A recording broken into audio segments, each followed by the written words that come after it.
I'm all here because a friend of mine, Just a Robot, got into this as a theoretically relaxing video, and people responded to it in a weird fashion. And I've watched the videos, a couple of the responses, and this one, well, let me put it this way. Here's a key phrase that everyone's going to need to remember, particularly dirt bike reddin'. Dude, seriously, there is nothing wrong with admitting when you're wrong because it is not humanly possible to be right all the time.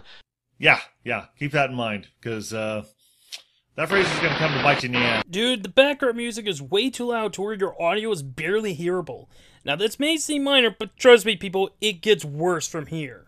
Quick, make me forget that shit! Right, never happened. Greetings, YouTube, and welcome once again to the Satellite of Unrequited Love 4! No! Okay, I'm gonna stop your Mystery Science Theater 3000 clip to point this out.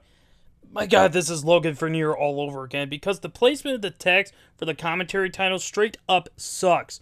Really now, how can you not realize the last two letters are cut off? This kind of crap is easy to fix in post-production. Like with Logan, this isn't rocket science to correct it by either moving the text or slightly shrinking it, that way the entire thing can be readable.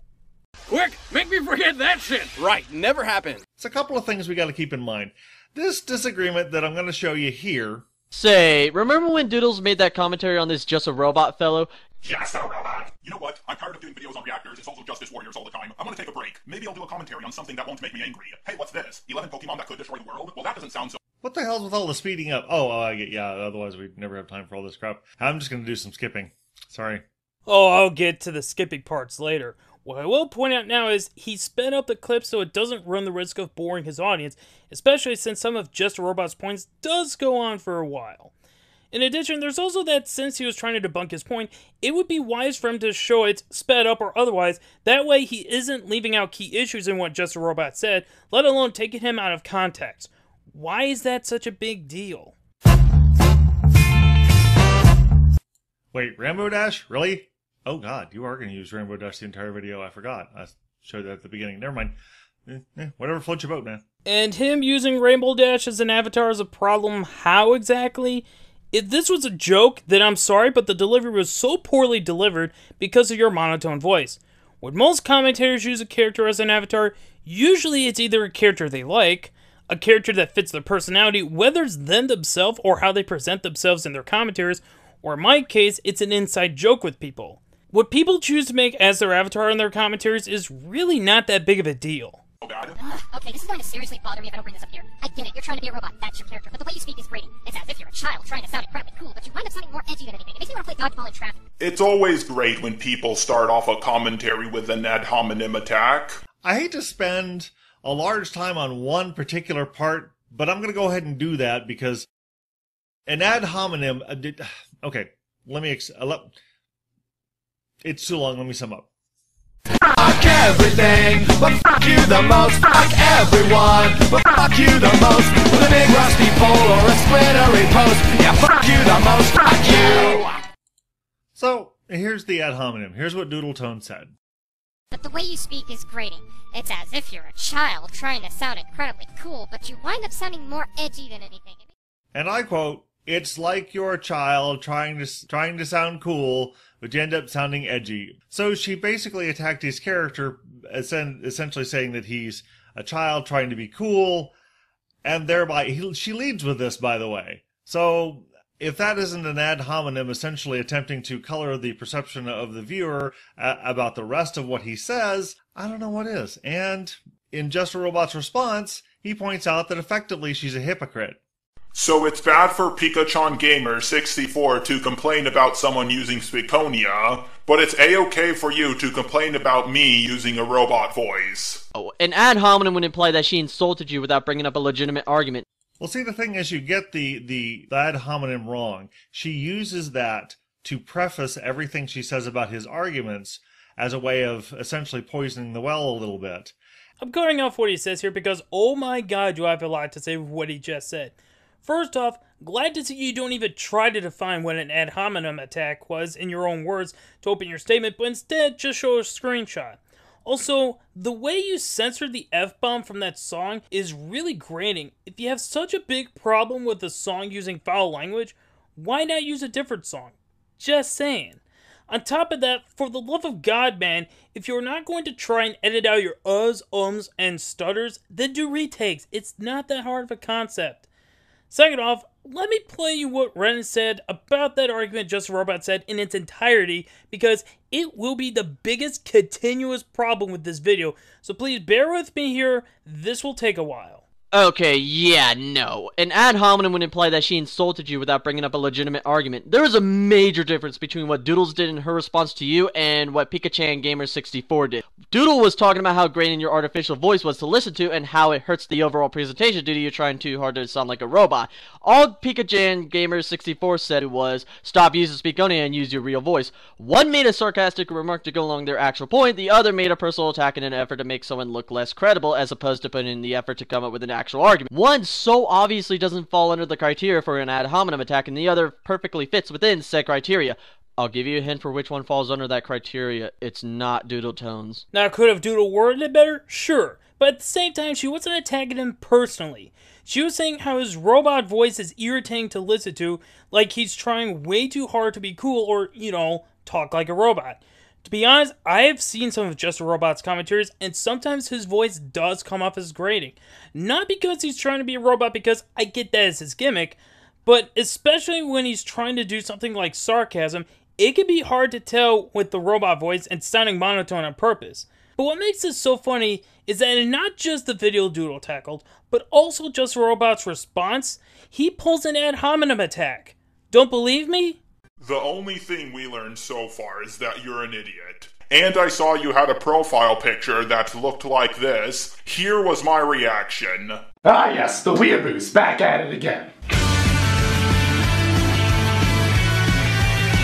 And before you argue, well, the Weeaboo clip was meant to be a joke, not only did I find it unfunny, but also the way he used it, it came off as super pretentious, and the fact that, like I said earlier, he's trying to sound like a robot makes it difficult to tell when he's being sarcastic and when he's being serious. Now let's talk about the biggest problem right off the bat, is you're just showing snippets of Redden's video, essentially cherry-picking what he says and taking them completely out of context. Quick, make me forget that shit! Right, never happened. There is a major difference between what Doodles did in her response to you and what Pikachu Gamer 64 did. And by the way, this picture right here, is this literally you white knighting? I'm just curious. It's a nice picture though. Okay, I'm going to spill the beans on something right now. Even before Just a Robot made his response, Doodle's commentary already got backlash from the commentary community, which she acknowledged it was bad, thus disowning it. I'm pretty sure if she made a bad video, Ren would call her out on it. If he was white knighting her, he would be front and center defending her from any form of criticism she gets without thinking on why she's being called out in the first place. Remember, young Padawan, only a Sith deals in absolutes. Wait a minute. Doodle was talking about how grating your artificial voice was to listen to and how it hurts the overall presentation due to you trying too hard to sound like a robot. That's not what she said. What she said was... But the way you speak is grating. It's as if you're a child trying to sound incredibly cool, but you wind up sounding more edgy than anything. There you go. I better play Doodle's entire point since you just used a small snippet. Okay, this is going to seriously bother me if I don't bring this up here. I get it, you're trying to be a robot, that's your character, but the way you speak is grating. It's as if you're a child trying to sound incredibly cool, but you wind up sounding more edgy than anything. It makes me want to play dodgeball in traffic. What you just said still doesn't debunk Redden's point. All you managed to accomplish by showing that was prove Redden's point right because she was describing how his voice is grating. How are you missing his points this badly? The too long didn't read version, you just pulled the Tukakui fallacy on top of making an ad hominem attack about her voice that doesn't really amount to anything except for a no you argument. What is this? Why are you having the wait text scroll down like it's the second layer, thus it becomes obstructed when it crosses the other text? I know this could be seen as minor, but wouldn't it be better to just have it all be one text? Also, the reason why Ren said he pulled the two Coco fallacy was because Just a Robot was going on how she's pulling an ad hominem attack when discussing his voice, then later on in the same interjection brought up how Ryan criticized her for using a voice modifier, despite, you know, they are cool now, and acknowledged that some could see how his voice could be jarring to listen to. Do you not see the problem with that? He was going bonkers on someone criticizing his voice and how he tries too hard to act like a robot, pulled a no you argument by bringing up other people criticizing her for using a modifier, and then showed a clip where he acknowledged that his voice is not pleasant. How do you not see that he's trying to discredit the validity of her argument by asserting the other side's failure to act consistently in accordance to its conclusion? Answer me that, I would love to know. Quick, make me forget that shit! Right, never happened. Okay, and at some point I had planned on doing a point-by-point response of the whole video, but I figured what's a better idea is to back up the general argument that Just a Robot has, because I think his arguments were pretty good, because they were based on what the original presenter actually said, as opposed to what Doodletones and Dirt Bike Redden. Instead of what they argue that Just a Robot's actually saying, they actually misrepresent his argument. I'm just gonna stop you from using that Wizard of Oz song to say something. The way Just a Robot worded it was how some of the Pokemon wouldn't destroy the Earth even if it was extreme heat, cold, or water. The point Doodle was making was, yeah, they could, because it would mean the end of all life, thus making the Earth uninhabitable. In that regard, it's not exactly Doodle's fault for that. In addition, there was more than one way the planet to be destroyed other than boom shakalaka, which is what Ren said after Just a Robot basically said, well, it would do some damage. When in his previous video, he said stuff like extreme cold won't destroy the Earth, and the way Just a Robot did his response, it can be seen as him trying to cover his ass. If you're going to respond to someone, actually analyze what the user in question is saying. Thank you very much. Quick, make me forget that shit! Right, never happened. So, a lot of this argument about how resilient is the Pokemon world is based on how resilient humans are. And humans are Pokemon. And clearly, Pokemon don't have to hurt their environment if they don't want to. Because we see these god-awful magma Pokemon, these huge giant monster Pokemon, these kaiju Pokemon, all managing to walk around on the planet and not blow the place the fuck to pieces. Now, the argument is, could they destroy the world? And could they destroy our world? About the only one, and Just a Robot lets that one go too, is the God Pokemon. The rest of them, not so much, because we have to remember that as much as Doodletones and the other guy choose to ignore it when they feel like it, the original poster said this. I'm talking about the actual destruction of the Earth, not humanity. And he didn't mean just destroy human civilization, he meant destroy the world. Now, the original poster never really says anything about that, but Just a Robot decides to go ahead and define what he means by destroy the world, which is kaboom. Yeah, and there are many different ways to destroy the Earth besides completing Michael Bay's wet dream of an explosion. This isn't me saying the Pokemon video Just a Robot Tackle wasn't flawed. This is me saying there are other ways in which the planet can be destroyed besides it being blown up. This would also include extreme damage from the elements like fire and water, since it would destroy all the crops and animals. Thus, even if humans can survive it, they wouldn't survive the aftermath for long, thus it would destroy the Earth because there would be no signs of life, let alone it being habitable, which is what Ren was saying in his commentary on Just a Robot. Completely gone. So any of these arguments where we talk about the freezing Pokemon, the fire Pokemon, all of these things, none of that matters. If they can't actually destroy the planet completely, then it fails the list. And obviously, the Voltorb fails. Because it's not like retakes are a viable option. No siree. Quick, make me forget that shit! Right, never happened.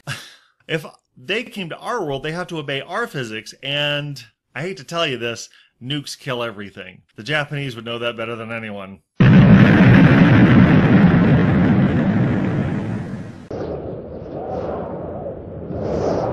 Okay, two things. One, to take that clip literally, the nuking the fridge did not kill the Indiana Jones franchise, especially when you consider the other things they didn't do well in that movie. By that logic, the midichlorians automatically killed the entire Star Wars franchise, even though it didn't. Doesn't help that the Indiana Jones films, even before Kingdom of the Crystal Skulls, had some moments of being far-fetched, even if it's not as silly as nuking the fridge, like surviving falling off of a plane on a rubber raft and sliding up a mountain slope. And two, wow, dude, way to make a tasteless joke about the atomic bombing of Hiroshima and Nagasaki. What next? Are you going to make a Chernobyl joke? Also, on a side note about this list, for some reason, both these people, he gets asked to elaborate on something, and he does, and then they complain about it. I don't understand that. That doesn't make any sense. Yeah, probably because a lot of his elaboration came after the fact, after Doodletones made her commentary on him. You want an example? His first two interjections on how Electrobe is the worst was so poorly worded because he hardly expanded on that point for nearly a full minute. Then, when he does expand how the explosion is the size of a grenade, he doesn't show visual proof until Doodle made her commentary on him.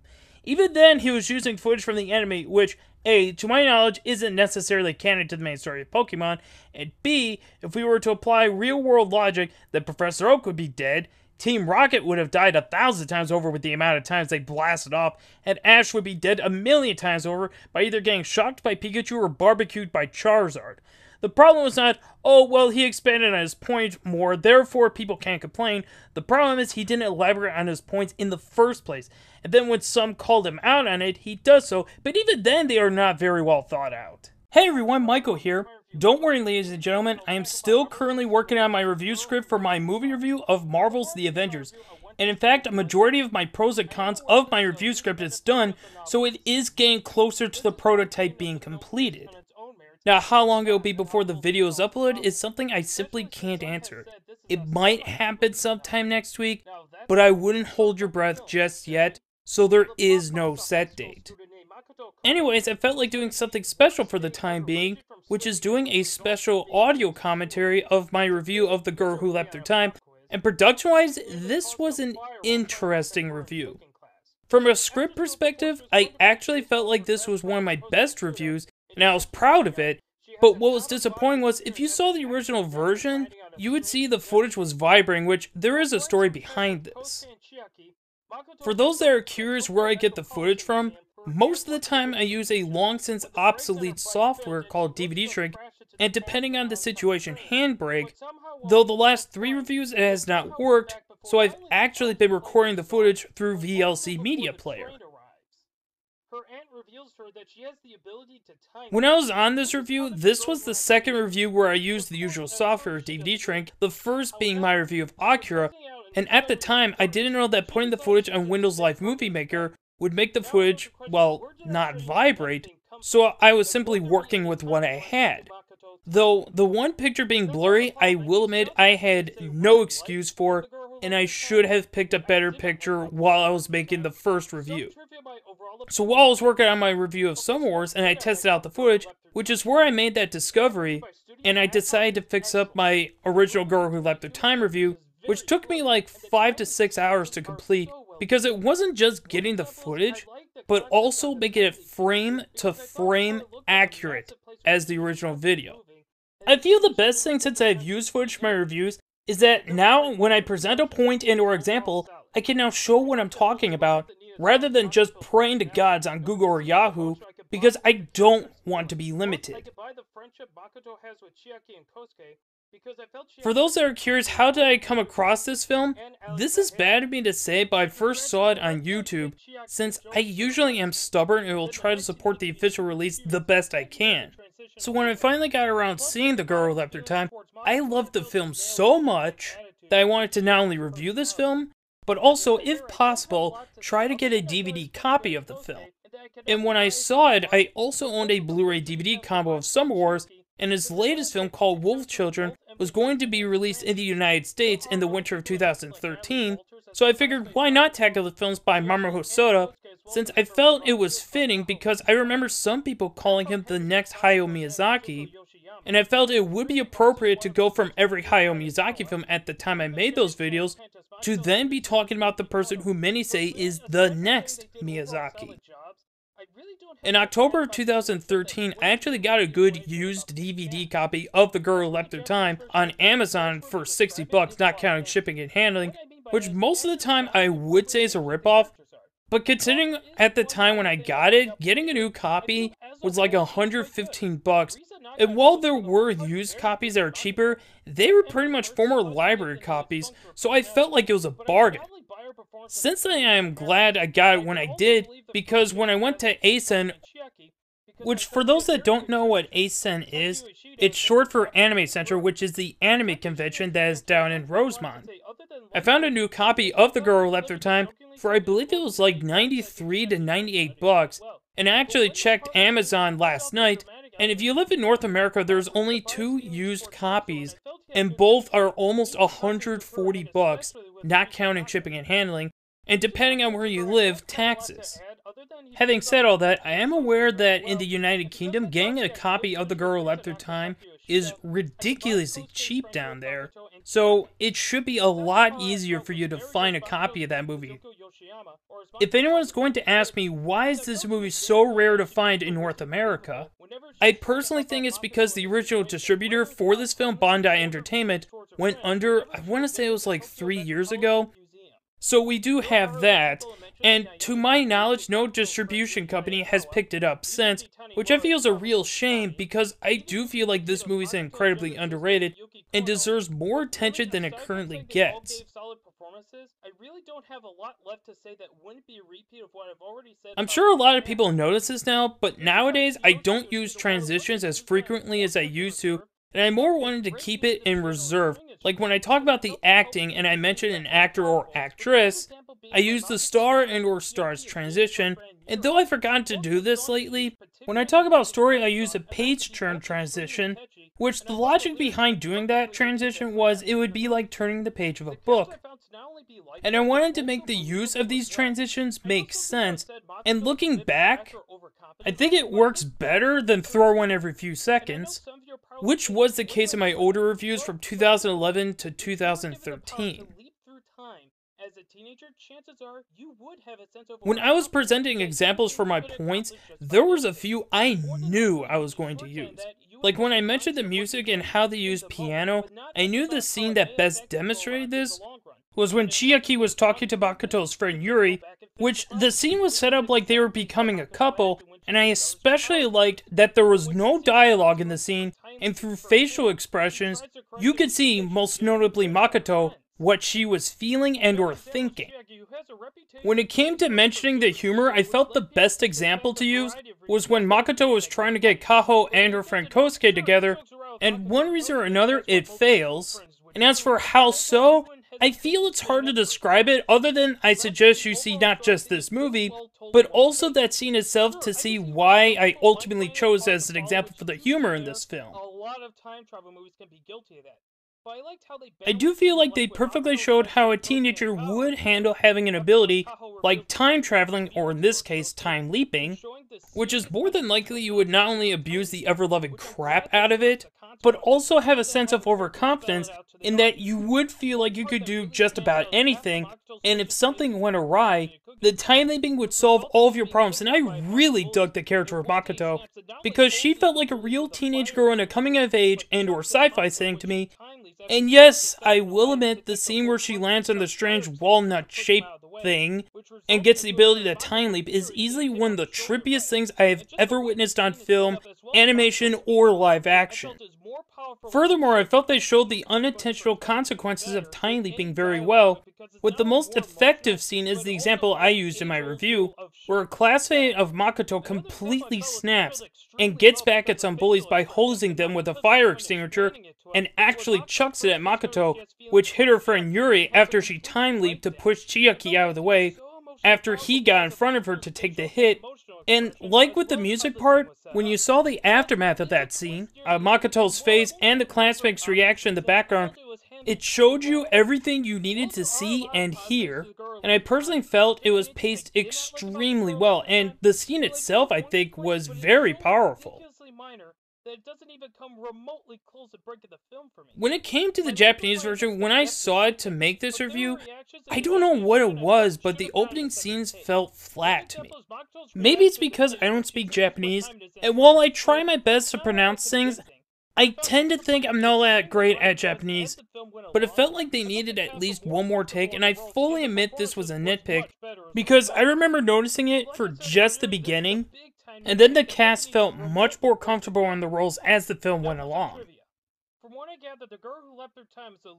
When it came to the trivia to this movie, I will admit, like with Kazuo Cagliostro, I was mostly limited to what I could find.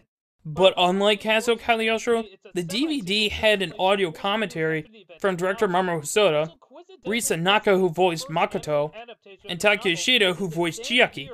And I found it interesting that they actually mostly recorded the scenes from beginning to end, and with the exception of the twist, the only scene they did out of order was to accommodate for the Japanese actors who voiced Kaho's schedule. To add to this, while I was aware it was apparently a loose adaptation of the novel of the same name, which I believe is through Wikipedia, so you could tell how reliable I am. But anyways, I heard apparently some people say it's a quasi-sequel to the novel, since the name of Makoto's aunt was the name of the main protagonist in the novel, and it was where I saw, I guess they made a manga where Makoto meets the younger version of her aunt. When I looked up other novels and or books the author did, I was very surprised that he also wrote Paprika, and I don't know if you could call this a huge coincidence or what, but both the anime film versions of The Girl Who Leapt Through Time and Paprika were released the same year, which was 2006. To add to this, before anyone asks, yes, I do own a DVD copy of Paprika. No, I have not got around seeing it yet, but I eventually will, as well as every Satoshi Kon film that has been released in North America, and I do plan on making a video review on all 4 films, which, with the case of his first film, Perfect Blue, is actually a request. And I won't be counting the film he was making that is planned to be released posthumously, because last time I checked there has been next to no set date, much less any news on that project. When it came to looking for other roles to cast the English dub in, I mostly had to scrap and scrounge for material.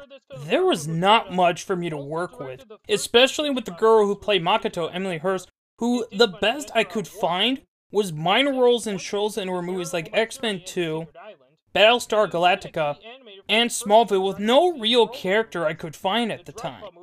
I do want to apologize for botching the pronunciation of Shen Ho's name. At the time I was recording, I didn't get very far in Black Lagoon, so I wasn't introduced to the character, and I ultimately went with how it was spelled, and looking back, I should have tried to look online to see how it was actually pronounced. And as I look back at this review, I really should have fixed that blunder, and again, I wish to apologize for completely butchering the name of a character. Now, on a side note, if anyone was to ask me my thoughts on Black Lagoon, it's very juvenile when it comes to the use of foul language, and it is excessively violent, so it's obviously not a series for the kiddies. To add to that, the beginning of the second half got ridiculous with the incestual vampire twins, and yes, you heard that right. But still, even with that said, I thoroughly enjoyed it, and it's one of the rare instances where I feel the English dub is even better than the Japanese version, and what's even more interesting was Ocean did the dubbing for the series, which was the same company that dubbed The Girl Who Leapt Through Time. I also was surprised when I looked up other roles Saffron Henderson was in, that she actually did the voice for Kurenai Yui for one episode of Naruto, before she was replaced by Mary Elizabeth McGlynn, I hope I'm pronouncing her name correctly, who, in case some of you don't know, I believe is the ADR director for the English dub of the Naruto franchise, but if I got it completely wrong, feel free to tell me in the comments. I also found it interesting that the person who played Kaho Fujitani, Mitsuki Tanimura, would also appear in Mamoru Hosoda's next film, Summer Wars, as Cosma, and how she got the role is interesting in and of itself. I will say too, with Summer Wars, I could definitely see why people say it's the remake to the Digimon movie Our War Game, but I'm not alone when I say I think it handled that story better than the Digimon movie. When it came to overall, I think I still stand by my rating because I felt it was a great anime film, and I wish that over time it gets more attention, which I personally feel it deserves. The animation by Madhouse, even though the movie is 9 years old as I'm recording this, I think still looks great even to this very day. Heck, even the out-of-body experience where Makoto gets the ability to time leap, as trippy as that scene is, visually, I think it looks amazing. Character-wise, I think Makoto makes this movie work, and while the supporting characters aren't the most developed, I remember getting the impression they felt like real people. The voice work, even with my small nitpick on the Japanese version, is still great, and personally, you can't go wrong with either the Japanese or the English version. Lastly, with the overall story, while I can understand why it might not be everyone's cup of tea, I still found it to be very engaging and had many powerful scenes, and if you are able to find a copy of this movie, I would strongly recommend it because I think you would not be disappointed with this movie, and I truly hope that someday another company like Funimation, or heck, even Sentai Filmworks for that matter, will get the license and re-release this film in North America. And I wish someday it will no longer be as obscure as it is now. Any bashing and or personal attacks on anybody will be removed the minute I see him. You'll be blocked. Well, that concludes my commentary on my review of The Girl Who Leapt Through Time. If you want me to do more commentary tracks, I could do more in the future while I am working on whatever I plan my next movie review to be. And with that, I hope to see you all next time when my review of The Avengers is uploaded.